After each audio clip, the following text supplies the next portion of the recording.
Le roi Charles a passé une courte période à l'hôpital pour subir les températures de son traitement contre le cancer. Il y a quelques minutes à peine, toute la Grande-Bretagne retenait son souffle lorsque le prince William est apparu à l'improviste et a confirmé une nouvelle bouleversante concernant l'état de santé du roi Charles. Personne ne pouvait croire ce qu'il venait de dire. De son regard tremblant à sa voix hésitante, tout trahissait une vérité qui a ébranlé toute la famille royale. Que se passe-t-il vraiment avec le roi Charles? Et pourquoi William a-t-il choisi ce moment précis pour l'annoncer?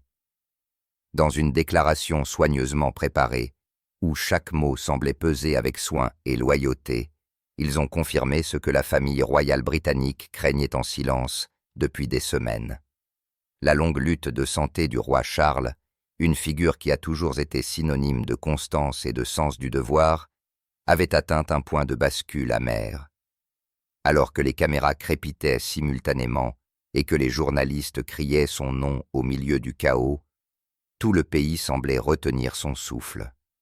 Un silence lourd et solennel s'est abattu sur tout.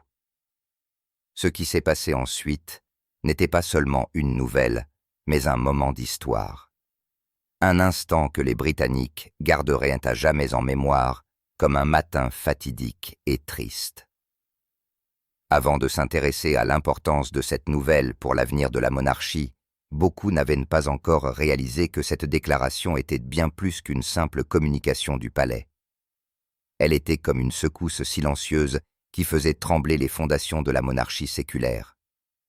Pour la première fois, ce n'était pas Charles, mais William, l'héritier du trône lui-même, qui ordonnait la publication de la lettre. Une démarche audacieuse, un signe silencieux de changement.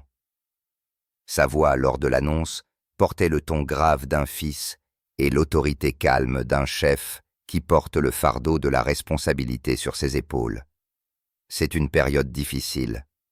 Nous sommes unis en tant que famille et en tant que nation. Je demande à tous les habitants du pays de prier pour Sa Majesté le Roi. Ces mots ont résonné comme un long carillon dans l'air froid du matin et ont touché le cœur de millions de personnes. Quelques minutes plus tard, des bougies ont commencé à apparaître devant le palais de Buckingham. Chaque petite lumière vacillait dans l'obscurité comme le souffle d'une foi fragile. Des gens se sont rassemblés en silence, des inconnus se sont embrassés, les yeux étaient rougis et une compassion silencieuse s'est répandue. Les chaînes de télévision ont interrompu leur programme de divertissement et ont diffusé à la place des studios aux couleurs tamisées, où des commentateurs tentaient de rester calmes tout en lisant les lignes officielles. Des orateurs expérimentés, qui paraissaient d'habitude inébranlables, ont dû s'arrêter et respirer profondément avant de poursuivre.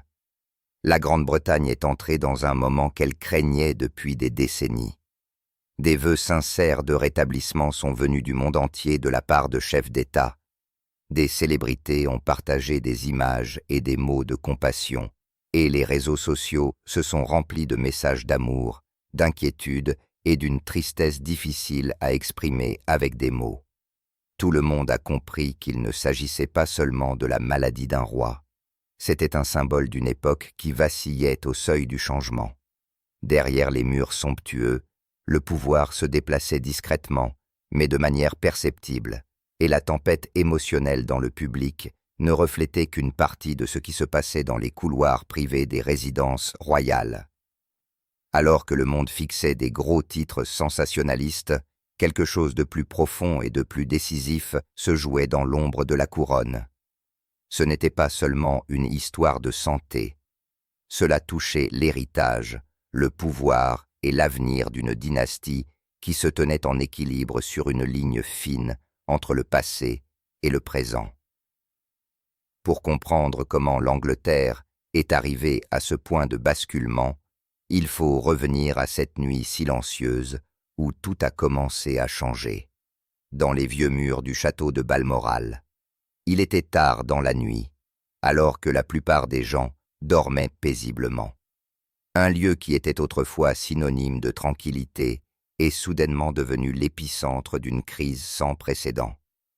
Un appel de télégramme chiffré avec des codes royaux a été envoyé directement à Londres et, en un instant, l'ensemble du protocole d'urgence a été activé. Les médecins ont été alertés, des passages secrets ont été ouverts. Les forces de sécurité ont sécurisé chaque porte. Quelque chose était arrivé au roi Charles dans les pièces froides en pierre du château. Quelque chose de si grave que d'anciens rituels d'urgence, qui ne sont appliqués que dans des situations strictement secrètes, sont entrés en vigueur immédiatement. Alors que l'horloge sonnait minuit, le deuxième appel qui a brisé le silence s'est fait entendre. Une crise soudaine et violente a contraint le médecin personnel du roi, qui résidait normalement à Londres, à se rendre immédiatement en Écosse par hélicoptère. En quelques minutes, la propriété, d'habitude si paisible, s'est transformée en centre de crise. La lumière a percé les fenêtres, qui étaient rarement éclairées à cette heure-ci, et elles brillaient d'une lumière inhabituellement vive. Les lignes de communication cryptées bourdonnaient doucement, et des mots ont été échangés de manière silencieuse et urgente. L'air était lourd, rempli de quelque chose de sacré et d'oppressant. La princesse Anne a été la première de la famille à être informée. Des témoins ont rapporté qu'elle ne s'est pas affolée, mais est devenue silencieuse et a agi immédiatement avec une concentration absolue. L'appel suivant a été adressé au prince William. Sa voix a été décrite comme inhabituellement calme, mais elle portait le poids d'une inquiétude qui pouvait à peine être dissimulée. Pendant ce temps, la reine Camilla était injoignable pendant les premières heures. Pas de signal de réponse. Les assistants se sont précipités, essayant désespérément d'établir une connexion.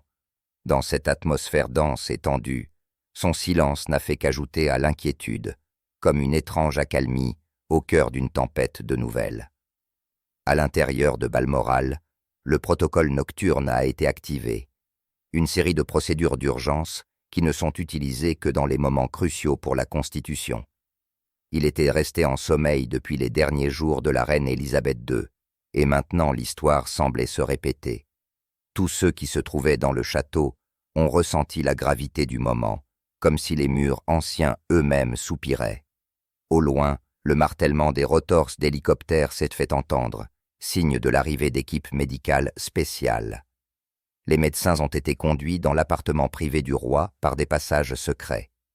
Au même moment, de hauts assistants ont tenu une réunion de crise, au cours de laquelle chaque étape du plan d'urgence a été passée en revue, afin d'assurer la continuité de la couronne. Personne n'a parlé fort, seulement des voix basses, des regards qui en disaient plus que des mots. Des serviteurs, qui étaient au service de la monarchie depuis des décennies, ont baissé la tête pour prier. Le temps semblait s'étirer à l'infini. Chaque minute passait avec le son d'une lourde attente, le tic-tac de l'horloge, le bruit du vent quelque part, la respiration précipitée de ceux qui savaient qu'ils étaient témoins d'un tournant historique. Certains employés ont commencé à pleurer en silence, non seulement à cause de l'urgence médicale aiguë, mais aussi parce qu'ils comprenaient le poids profond de ce qui se passait. Ce n'était pas simplement une nuit de crise. C'était un moment qui révélait la fragilité de tout un système. Ces larmes n'étaient pas seulement pour le roi Charles, mais aussi pour une époque qui tremblait à la limite du changement, un avenir qui restait incertain à la première lumière du matin. Pendant que les équipes médicales travaillaient sans relâche dans un silence dense, presque palpable, deux réactions complètement opposées se sont formées derrière les portes closes du château de Balmoral. D'un côté, la consternation, de l'autre, la détermination. Quelques heures seulement après l'activation de l'urgence, la reine Camilla se serait retirée de tous. Elle s'est retranchée dans son appartement privé, où la lumière chaude de la lampe adorait les murs froids en pierre, n'a pris aucun appel et n'a reçu aucun conseiller. Pour ceux qui la servaient depuis des années, c'était un spectacle inquiétant et inhabituel. Une reine qui avait toujours fait preuve de force en public, semblait maintenant être saisi par la peur et l'incertitude, peut-être même plus que cela. Alors que l'agitation régnait à l'extérieur du château, le silence de Camilla a suscité de discrets murmures dans les couloirs. Se préparait-elle à quelque chose ou était-elle simplement en proie à la panique? Quelque part entre l'obscurité et la lueur des bougies, sa réaction était le contraire de l'urgence ordonnée qui se répandait dans le château. Pendant que les médecins et les équipes de secours faisaient tout leur possible pour maîtriser la situation, elle a opté pour l'isolement, pour la distance par rapport aux conversations décisives. Les appels de Londres provenant de hauts fonctionnaires et de l'équipe de communication sont restés sans réponse. Les invitations aux premières réunions de crise ont été tacitement rejetées. Certains initiés ont estimé qu'il ne s'agissait pas de résistance, mais d'une sorte de paralysie. La réaction d'une femme qui a réalisé que sa vie et sa position pourraient changer à jamais en quelques heures. Alors que la nuit tombait sur l'Écosse, ses proches ont commencé à comprendre l'ampleur de cette fragilité. Ils ont rapporté que Camilla errait nerveusement dans sa chambre, tenait des feuilles froissées dans ses mains, pleurait parfois, les lettres tremblantes sur les brouillons qu'elle écrivait et déchirait à nouveau. Plus tard, des assistants ont avoué qu'elle avait rédigé plusieurs versions d'une déclaration personnelle, chacune reflétant sa peur intérieure. Elle voulait s'exprimer, mais pas par le biais officiel du palais. Elle voulait raconter sa propre histoire, comme si elle sentait une tempête arriver, qu'elle ne pouvait plus arrêter. Pour beaucoup, cette scène a réveillé de vieux souvenirs. Certains employés ont murmuré que le comportement de Camilla cette nuit-là leur avait rappelé sa réaction après la mort de la princesse Diana il y a des décennies, le retrait de la vie publique, le long silence et les rumeurs qui ont rempli l'espace ainsi créé. Les parallèles étaient troublants, comme si l'histoire se répétait de manière cruelle. Mais cette fois, il y avait encore plus en jeu. Derrière les larmes et le silence se cachait la peur de tout perdre, le mari, le trône et la position pour laquelle elle s'était battue pendant tant d'années contre la méfiance du public. L'absence de Camilla lors des réunions importantes est rapidement devenue un sujet de discussion. Certains membres de l'équipe de William y ont vu un signe de faiblesse. D'autres ont soupçonné une stratégie de retrait calculée. Quelle que soit l'interprétation exacte, elle a approfondi le fossé déjà existant entre les deux centres de pouvoir, le bureau de la reine d'un côté et le cercle des conseillers loyaux du prince de Galles de l'autre. Dans les jours qui ont suivi, ce fossé ne devait plus rester une différence silencieuse, mais se transformer en une ligne de fracture visible.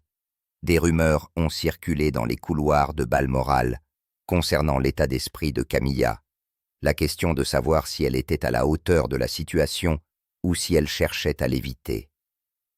Pour William, Anne et les hauts conseillers, l'opposition est devenue de plus en plus claire. Les uns agissaient, l'autre se retirait. Et c'est précisément dans ce silence entre les deux extrêmes que le pouvoir a commencé à se déplacer. Pendant que Camilla se débattait dans son espace clos, William est entré dans un nouveau rôle. Un rôle qui a changé du jour au lendemain toute la dynamique de la famille royale. Avant même le lever du soleil, il a convoqué ses conseillers les plus proches au palais de Kensington. À la lumière des premières heures du matin, on voyait en lui quelque chose de différent. Le calme, la détermination, une autorité naturelle qui donnait l'impression qu'il était prêt à assumer une responsabilité plus grande que lui-même. Des témoins ont murmuré « Il agit comme un roi ». Chacune de ses décisions a réduit au silence les courtisans expérimentés. Au milieu de la crise, William n'était pas simplement le représentant. Il est devenu le créateur du récit, le métronome et la voix de la nation. Dans l'incertitude générale, il s'est présenté comme un point central de stabilité. D'une main ferme, il a pris la direction de l'équipe de communication de crise du palais d'une manière qui en a surpris plus d'un. Au lieu d'attendre les instructions du bureau de Camilla, Il a demandé au service de presse de mettre en avant le message de continuité et de confiance. Ce n'était pas seulement une tentative de rassurer la population, mais aussi une démarche habile pour se positionner lui-même comme le centre du pouvoir en mutation. En coulisses, William a entamé des discussions secrètes avec les membres du Conseil de la Couronne. Des réunions qui ne sont traditionnellement convoquées que dans les moments cruciaux pour la Constitution. Les thèmes abordés étaient les plans d'urgence, les scénarios tacites de « et si ». Et si l'état de santé du roi ne s'améliorait pas? Bien qu'il ne s'agisse officiellement que de réunions de précaution, la seule place de William en tête de la table suffisait à illustrer le poids historique de ce moment. Des témoins ont rapporté qu'il n'a montré aucune trace d'hésitation. Au lieu de cela, il incarnait le calme d'un homme qui s'était préparé à ce moment toute sa vie. Mais sous cette façade se cachaient des sentiments profonds, le déchirement intérieur d'un fils et le souvenir de sa défunte mère, qui ont discrètement façonné ses décisions. Dans les moments de calme, dit-on, William mentionnait la princesse Diana comme une source d'inspiration et d'avertissement à la fois. Pour lui, il ne s'agissait pas seulement d'un événement constitutionnel, mais d'un voyage personnel, d'une transmission d'héritage imprégné de sang et de souvenirs. Pour les proches de Camilla, en revanche, ce qui se passait n'était pas un motif d'admiration, mais d'inquiétude. Ils ont murmuré que l'action rapide de William avait éclipsé son rôle et que l'équilibre des pouvoirs penchait en sa faveur. Pendant des années, la monarchie britannique avait maintenu un équilibre fragile, une danse subtile entre le rituel, l'autorité et l'émotion. Mais cette nuit-là, la danse s'est désaccordée. La gestion souveraine de la crise par William et le retrait de Camilla ont marqué un changement silencieux, mais profond. À partir de ce moment, il n'était plus seulement l'héritier du trône, il était le symbole vivant de la stabilité au milieu de la tempête. Des témoins ont déclaré que William avait dégagé un calme étrange, un calme qui a irrité certains, mais que d'autres ont ressenti comme une nouvelle confiance. C'était comme si William s'était préparé à ce rôle toute sa vie, et que ce moment fatidique, que le destin avait apparemment prédestiné en silence, était arrivé. Aucune trace de panique, aucun reste de doute. Seulement des pas réfléchis, silencieux et calculés, qui ont été faits dans le silence, sur un chemin qui s'ouvrait dans l'obscurité de l'incertitude. Dans la lumière tamisée du palais de Kington, son visage reflétait un étrange calme, la détermination d'un chef et la solitude d'un fils qui était sur le point de perdre son père. Chacun de ses mouvements semblait guidé par une force invisible, la conscience profondément ancrée de la responsabilité, qui brûlait silencieusement dans son cœur depuis des années.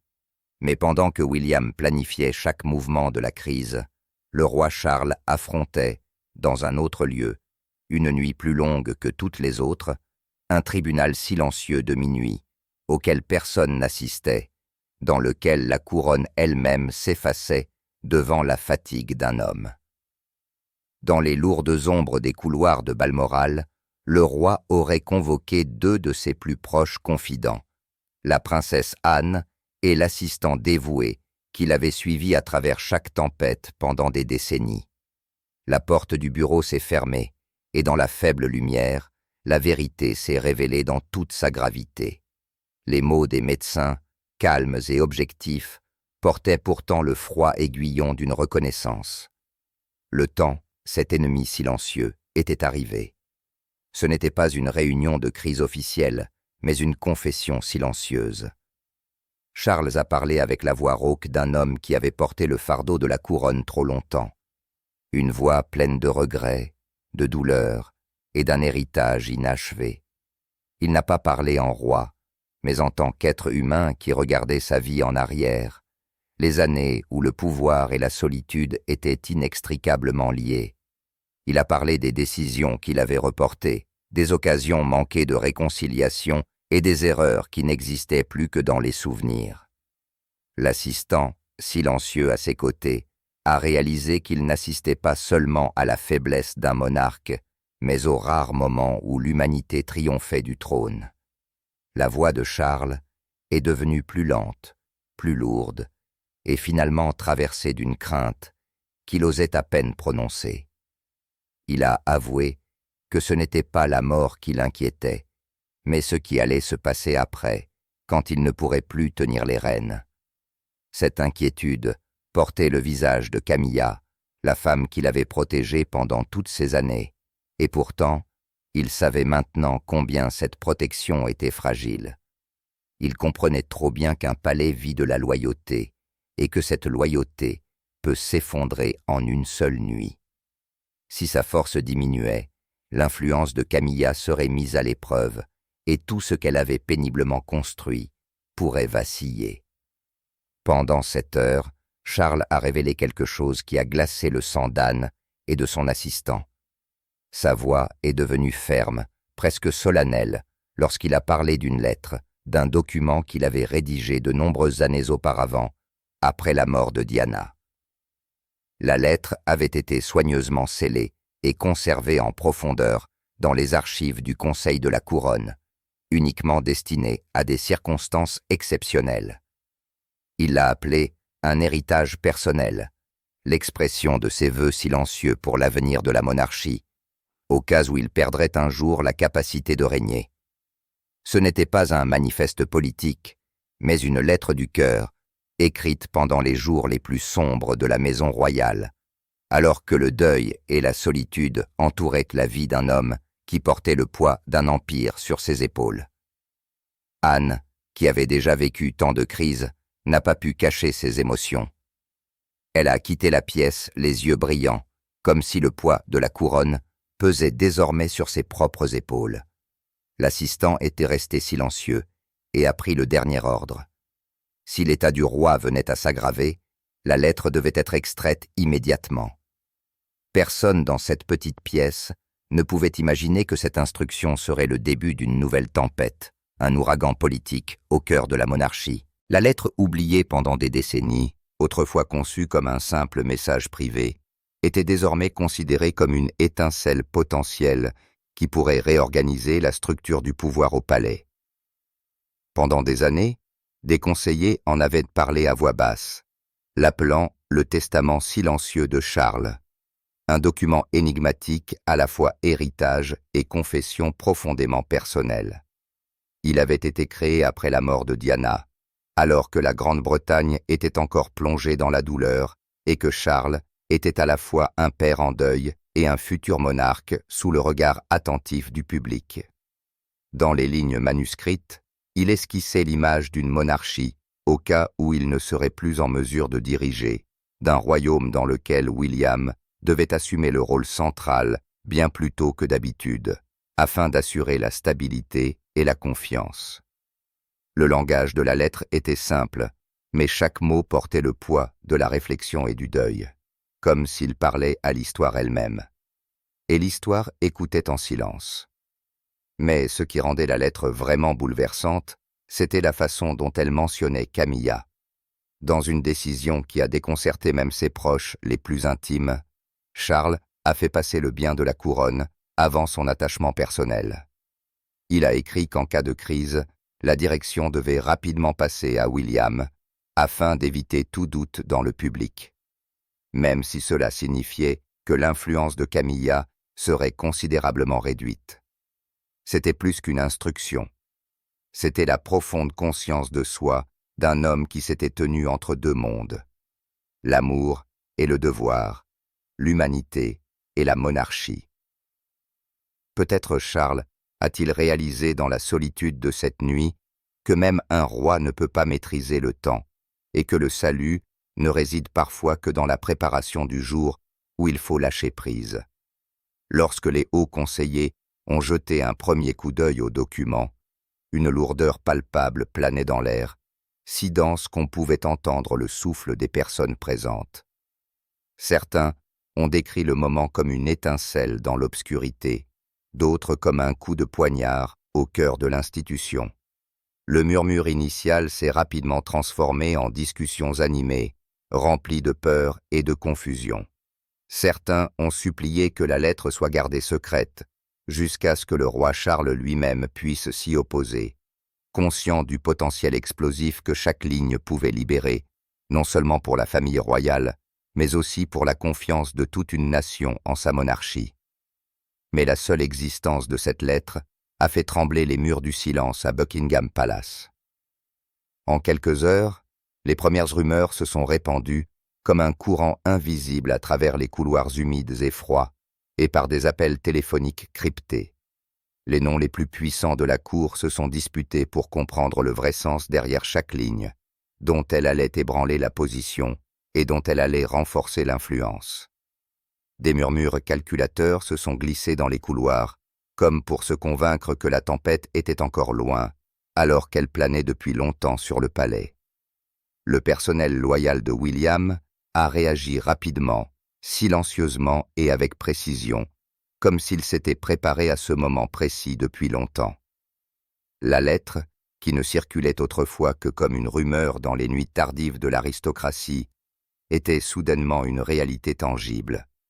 Son apparition a non seulement fait éclater la façade fragile du calme, mais a également ouvert un nouveau chapitre des conflits qui avaient été réprimés pendant des années. À ce moment-là, la maison royale s'est divisée, non seulement dans la pensée, mais aussi dans la loyauté. Lorsque le contenu de la lettre a commencé à circuler dans les cercles les plus intimes, la reine Camilla aurait perdu son sang-froid et aurait pris d'assaut une réunion de crise, exigeant une explication immédiate. Son visage était pâle, son regard un mélange de colère et de douleur. William, en revanche, est resté calme et serein, avec la princesse Anne silencieuse, mais déterminée à ses côtés. Les murs ont retenti de la dispute, tandis que les hauts assistants tentaient désespérément d'arrêter d'autres fuites d'informations. En vain. Une fois déchaîné, ce secret ne pouvait plus être capturé. Pour Camilla, ce n'était pas un simple choc politique. C'était la blessure la plus profonde de sa vie depuis le jour où elle était devenue membre de la famille royale. Après toutes ces années où elle avait surmonté les doutes et les regards méfiants du public pour s'assurer une place aux côtés du roi, elle se trouvait maintenant confrontée à un document qui réduisait son rôle jusqu'à l'invisibilité. Ce qu'elle avait construit avec peine et loyauté semblait être effacé par quelques lignes manuscrites. Avec colère, elle a demandé à ses conseillers pourquoi elle n'avait jamais été informée de l'existence de la lettre. Mais derrière la colère se cachait la peur, la crainte que tout ce pourquoi elle s'était battue puisse s'effondrer en une seule nuit. William, en revanche, a dégagé au milieu de la tempête une autorité silencieuse qui a à la fois ébranlé et impressionné son entourage. Dans les réunions qui ont suivi, il a peu parlé, mais chaque mot portait du poids. Pas de triomphe, pas de défi. Face à la faiblesse de Camilla, seulement la conviction tranquille que l'héritage de son père ne pouvait pas être remis en question. Il a souligné que la lettre n'était pas l'œuvre de confusion émotionnelle ou de faiblesse, mais le reflet le plus honnête de ce que le roi Charles avait vraiment voulu. À ce moment-là, beaucoup ont compris que l'héritier était devenu le leader. La princesse Anne, qui avait été témoin de cette nuit où Charles avait rédigé le testament, est devenue la voix de l'équilibre. Bien qu'elle se soit montrée réservée, elle s'est finalement prononcée ouvertement en faveur de la position de William, confirmant qu'il s'agissait bien de la volonté du roi. Son soutien silencieux, mais ferme, a fait sentir même aux plus anciens loyalistes que le vent tournait. Un nouvel ordre a commencé à prendre forme, lentement, mais inévitablement. À partir de ce moment-là, les lignes au palais ont été tracées plus nettement que jamais.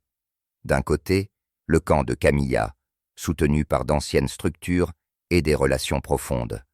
De l'autre, le jeune cercle de William, marqué par un esprit de réforme et le soutien d'une nouvelle génération.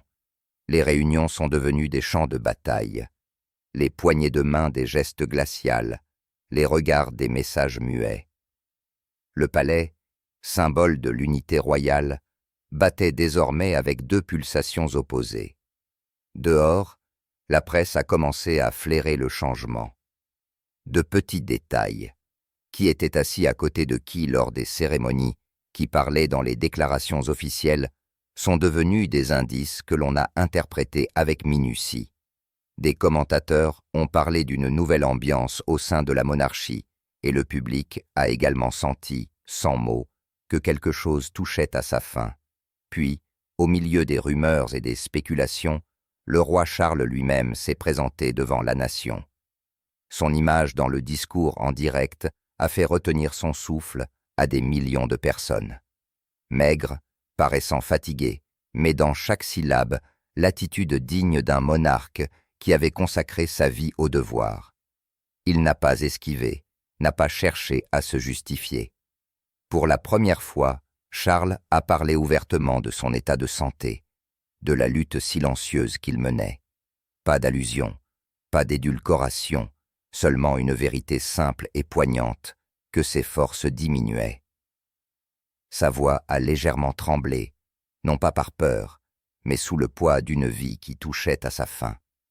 Il a remercié le pays, a fait preuve d'humilité devant le soutien constant de son peuple et a exprimé sa confiance dans l'avenir de la monarchie. Mais entre tous ces mots dignes se cachait autre chose. Un adieu silencieux, doux et non prononcé. Dans un moment qui a ému tout le pays, Charles a rappelé doucement la princesse Diana. Personne ne s'attendait à ce qu'il parle de la femme, qui n'était plus en vie depuis plus de 20 ans, au milieu des tensions politiques et des spéculations publiques. Sa voix est devenue plus profonde, comme si chaque mot de souvenir pesait lourd sur sa langue. Il a parlé de son esprit, fort, compatissant et plein d'humanité, de son service inlassable aux gens et du lien invisible qui relie encore notre famille à son héritage. Ces mots étaient plus qu'un hommage. Ils ont touché le cœur de millions de personnes et ont ravivé de vieilles blessures. Puis, il s'est tourné vers le prince William. Dans ses yeux se trouvait de la fierté, mêlée à de la mélancolie. Aucun mot d'abdication n'a été prononcé, et pourtant, tout le monde a compris. Par la manière dont il a salué la force, la loyauté et la capacité de son fils à unir la tradition et l'avenir, Charles a transmis la flamme que seul un roi peut transmettre, silencieusement, sans cérémonie, mais avec le poids de l'histoire. À cet instant, tout le pays a ressenti la transition, silencieuse, tacite, mais d'une profonde signification. Les réactions n'ont pas tardé à se faire sentir. Des milliers de personnes se sont rassemblées devant le palais de Buckingham, des bougies à la main, dont la lumière vacillait dans le froid brouillard de la nuit. Des veillées de prières spontanées ont eu lieu dans les villes et les villages de tout le pays. Les réseaux sociaux se sont remplis de messages émouvants, pleins de tristesse, de gratitude et d'espoir.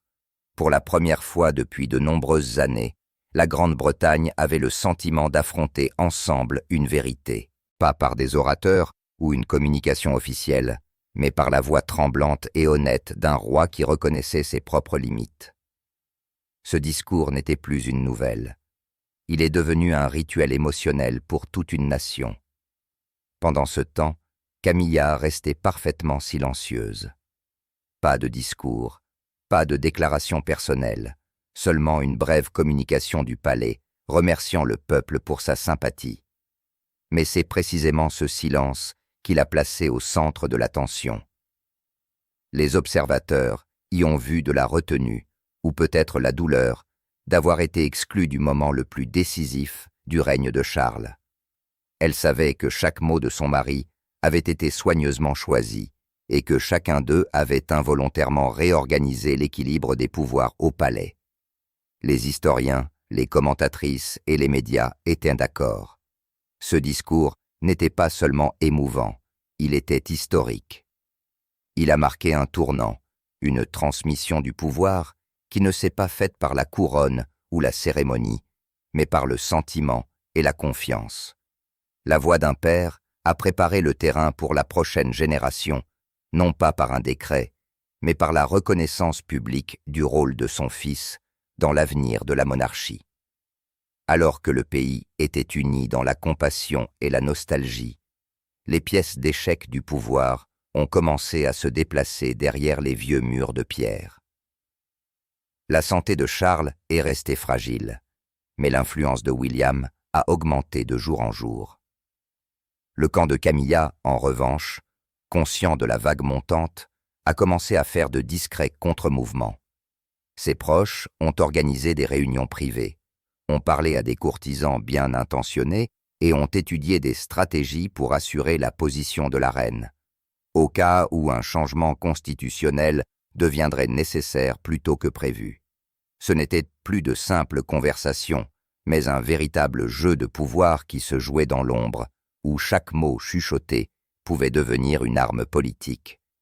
Au milieu de tout cela, la princesse Anne est redevenue le pilier moral de toute la famille.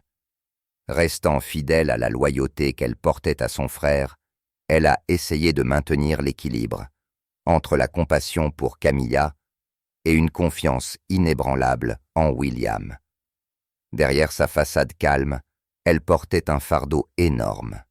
Fille, qui a été témoin du déclin de son père, sœur, qui devait préserver la paix familiale, et représentante de la stabilité à laquelle la monarchie s'accrochait. Tous les yeux étaient fixés sur elle, la seule qui pouvait encore amener les deux camps à écouter. Dehors, une atmosphère d'incertitude s'est répandue. Le Parlement britannique s'est réuni à huis clos, tandis que des conseillers juridiques et constitutionnels ont élaboré des scénarios d'urgence, y compris la possibilité d'une transmission prématurée du pouvoir. Personne ne voulait le dire, mais tout le monde le savait. Le pays était au seuil d'une nouvelle ère. Les grands quotidiens ont rapporté avec des mots prudents, des experts se sont vivement disputés sur l'avenir de la couronne. « Assistons-nous aux dernières heures d'une dynastie », titrait le Times.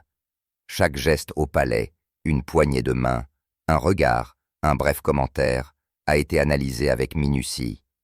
Les médias internationaux ont afflué à Londres, tandis qu'en arrière-plan, des rumeurs concernant un décret royal secret ont circulé. Certains ont affirmé qu'il clarifierait définitivement la question de la succession. D'autres ont cru qu'il devait officiellement confirmer le nouveau rôle de William.